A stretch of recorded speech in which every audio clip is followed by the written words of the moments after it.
जनता party आणि शिवसेना आणि अजित पवारांच्या पक्ष म्हणजे अजित पवारांच्या राष्ट्रवादी काँग्रेस पक्षाचं एकत्र सरकार आहे, असं असताना शंभूराज देसाई जे शिंदेचे शिवसेनेचे नेते आहेत, मंत्री आहेत सरकारमध्ये, त्यांना भारतीय जनता पार्टीच्या सांगण्यावरून पोलिसांनी मारहाण केली असं त्यांनी विधान भवनामध्ये दावा केलेला आहे. आता त्याच्यामुळे हिंदी पडली आहे दोन्ही पक्षांना. म्हणजे तुम्हाला कळतं का ते काय म्हणाले? त्यांचं एक शेवटचं पहिलं वाक्य अगोदरचं सांगतो, शेवटचं वाक्य, तुम्ही सुरुवात केलीये आम्ही शेवट करू, हे त्यांचं वाक्य आहे. राज्याचा मंत्री या भाषेत बोलतो, अर्थात ते बोलण्यापूर्वी त्याच्यावर जे घडलंय, राज्याच्या मंत्र्याला पोलीस 10 पोलीस खटपटून देतो, ते पालकमंत्री आहे.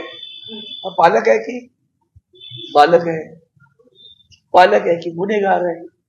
काय आहे? काय कुठं ठेवलाय महाराष्ट्र? आणि या मिंदेंच्या शिवसेनेचा नेता, त्याला भाजपची लोक मारतात, अंगावर जातात, आणि उरलं त्याचं पोलिसांबद्दलचं वाक्य काय? पहा ना तुम्ही त्यांचं पोलिसांबद्दलचं वाक्य, घरगडी. त्यांनी काय शब्द वापरला माहितीये का? महाराष्ट्राचे पोलीस हे भाजपचे घरगडी म्हणून वागतात.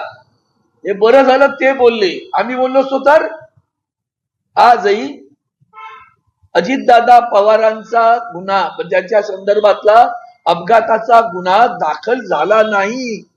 घरगडी कोण आहेत ते ठरवा. अजित पवार साहेबांचा विमानात अपघात झाला, त्याचा FIR करायला रोहित पवार गेल्यानंतर FIR होणार नाही.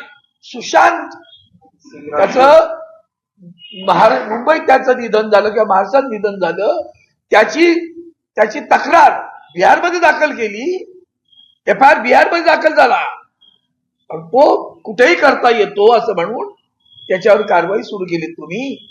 आज अजितदादा पवारांसारखा ज्येष्ठ नेता, महाराष्ट्राचे उपमुख्यमंत्री, त्यांचं अपघातात निधन होतं, त्यांचा पुतळा जाऊन तिथे तक्रार का जातो, FIR घेणार नाही. बारामतीच्या पोलीस स्टेशनात चालण्यात गेले, FIR झाला नाही. कोण घरगडी आहेत आणि कुणाचे आहेत, महाराष्ट्रातील जनतेने आता ओळखलं पाहिजे. माझं जनतेला आव्हान आहे, माझं जनतेला आव्हान आहे, ही लोकशाहीची थट्टा आहे. लोकशाहीच्या आठवणात शिंदेच्या नेत्यांना आता यायला लागली असं म्हणायचं. काय म्हणाला तुम्ही? लोकशाहीबद्दल ते आता बोलताय, लोकशाहीचा खून होतोय, लोकशाहीची हत्या होते, असं शिंदेचे मंत्री आमदार आता बोलतात. हे आम्ही केव्हा सांगितलं? हे उचिरा अजून सुरू, ही सुरुवात आहे, अजून खायचं त्यांना, अजून त्यांना पुढे जाणार आहे, लक्षात ठेवा. हे आम्ही सांगत होतो, संविधानाला जुमानत अविश्वासाच्या ठरावावर सुद्धा हाच मुद्दा मांडला होता. एक मिनिट थांबा, हा जरा जाऊ दे, जरा महत्वाचा मुद्दा आहे.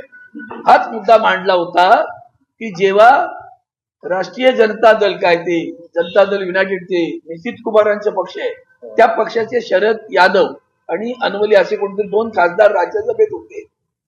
त्यांनी नितीश कुमारांनी भारतीय जनता पार्टीशी संगनमत करायचं ठरवल्यानंतर हे दोघं म्हणाले आम्हाला मान्य नाही, ते बाहेर राहिले आणि ते समाजवादी पक्षाच्या व्यासपीठावर गेले. म्हणून त्याची तक्रार नितीश कुमारांनी राज्यसभेच्या चेअरमनकडे केली. ती केल्यानंतर तत्कालीन राज्यसभेचे चेअरमन आणि जे उपराष्ट्रपती आहेत, त्यांनी त्या दोन्ही सदस्यांचं सदस्यत्व रद्द केलं. मग शिवसेनेतून फुटून गेलेल्या सदस्यांचं सदस्यत्व लोकसभेच्या अध्यक्षांनी रद्द करायला होतं की नाही? आम्ही मागणी केल्यानंतर रद्द झालं का? कोण कोण कुठे कुठे घरगडी बसले ते ठरवा. आता लोकशाही घेऊन राहणार आहे सर.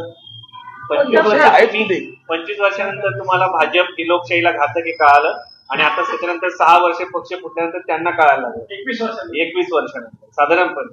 आता बाकीचे जे पक्ष आहेत, समजा नव्याने जोडलेले अजित पवार वगैरे, त्यांना पण असाच अनुभव येईल ना? 100% येणार. कारण त्यांचं मूळ काय माहिती, काय म्हणे त्याला, टॅगलाईन काय त्यांची आहे किंवा वाक्य काय त्यांचं, 100% भाजपा. ते कोण म्हणतं? भारतीय जनता पार्टी म्हणते. मग ह्यांच्या शिड्या घेऊन सत्तेवर जायचं आणि नंतर यांची वाट लावायची, हा त्यांचा इतिहास आहे ना. गोमांतक पक्षाचं काय झालं बघा, महाराष्ट्रवादी गोमांतक पक्षाचं, अकाली दलाचं काय झालं? हीच गोष्ट त्यांना शिवसेनेची करायची होती, त्यात ते यशस्वी झाले नाही. म्हणून या सगळ्यांना धमकावून, ईडीच्या धमक्या दाखवून फोडलं, पक्ष कमकुवत करण्याचा प्रयत्न केला.